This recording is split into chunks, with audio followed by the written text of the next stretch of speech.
தேன் வந்து இயற்கையாக கிடைக்கிறதுனால அதை சாப்பிடும்போது நமக்கு உடல் ஆரோக்கியம் கிடைக்கும். இப்போ குழந்தைங்களுக்கு வந்து டெய்லியுமே பிறந்த குழந்தைங்களுக்கு நாக்கில் டெய்லி ஒரு சொட்டு தேன் விடணும்னு சொல்லியிருந்தேன்.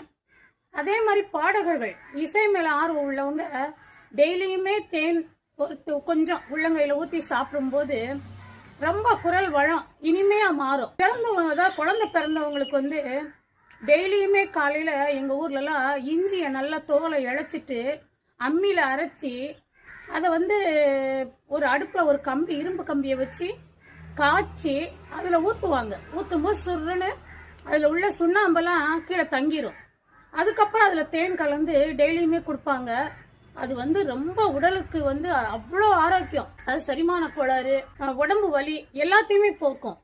மாதுளம்பழத்தோட தேன் கலந்து சாப்பிட்டீங்கன்னா ரத்தம் நல்லா புது ரத்தம் உருவாகுமா.